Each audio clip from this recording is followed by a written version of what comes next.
God, grant me the serenity to accept the things I cannot change, courage to change the things I can, and the wisdom to know the difference. I was at an event and I had a guy get up and start talking about the war in Ukraine. And you know, sometimes we never think about it because it doesn't affect us. But he began to tell me the stories of the women and the children and how the men were being killed and the women and children had nowhere to go. And I was thinking to myself, we need to do something. Soon after the Russians invaded Ukraine, we started receiving calls and emails from pastors and bishops asking us to help them out. The whole area of Kherson was basically occupied. Everyone thought that that area is going to be tough to ever get back. During that time, one of the pastors of the church there in Kherson, his son was kidnapped by the invaders. So his name was Dave Donaldson with City Serve. And I went up to him, I said, you know what? Giving Hope loves to do projects like this. Let's do something special. Let's do something big. And out of the blue, there was a 4-story building that they found that the Russian army had shot up. And we were able to buy it at a discount. And so we made a decision, City Serve, and now Giving Hope, to come together, to not leave, but rather go in and to help these young moms and their children, providing food, clothing, transportation, and now a family center to provide care, but also hope. Think of Bucha. I visited the town within 2 days after the town was deoccupied. I've seen bodies on the streets. I've seen people searching for their family members. I witnessed all this horror of the war. We were praying that time because we knew that only God can protect and only God can help us in that circumstances. And millions of Ukrainians, millions of Ukrainian children were fleeing the war that day. We are about to take off here in Poland.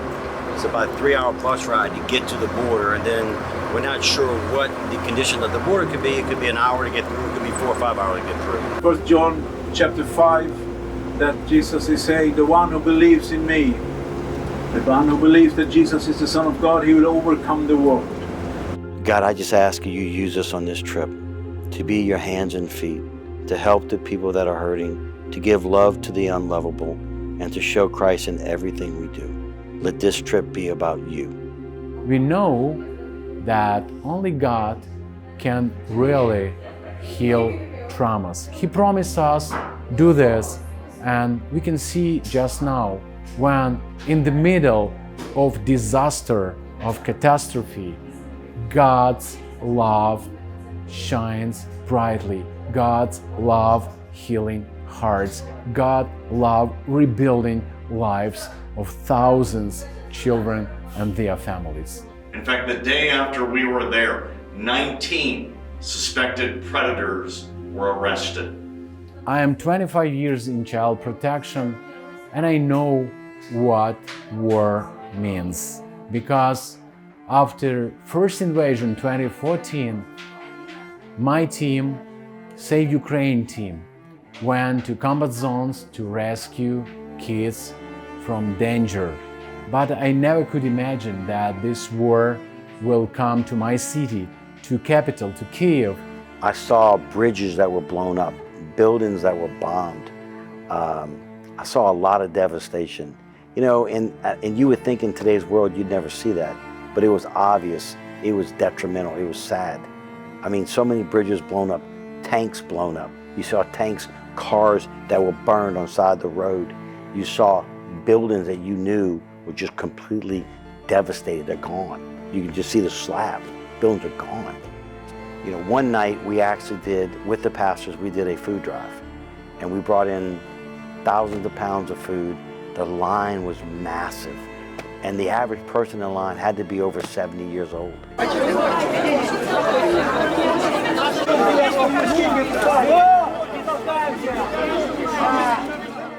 They were fighting for the food. They were so happy that someone would provide them food. It made me realize how much we take for granted.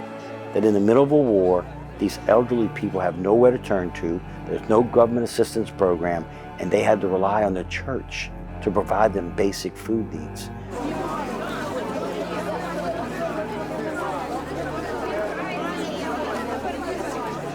When we got to the family center, it was really interesting. Families had already moved in. They were so desperate that we took them in as they're refurbishing the building. And I met an Army soldier who stepped on a mine. His leg was completely blown off. And I met a lady with a little son who she lost her husband in the battle. And it made me realize how real this is. This isn't just something you watch on news. This woman no longer has a house to go to. This man will be on crutches and a prosthetic leg for the rest of his life. And you ask yourself, why? Why is this happening? And at the ribbon cutting was really interesting because I saw a collaboration. I saw church, I saw corporate America, and I even saw the actual city leaders coming to the ribbon cutting. They were very thankful for what we did, but they also knew that in the refurbishing or the resurrection of Ukraine, they needed the church. They needed someone to help them give the people hope.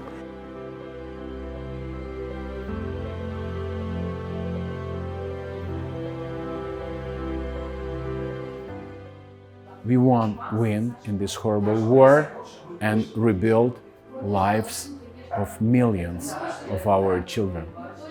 So now the women who've lost their husbands to the war and the children who no longer have a father have a place to go to be able to be refurbished, reinvigorated, reestablished, put back together because they're so devastated.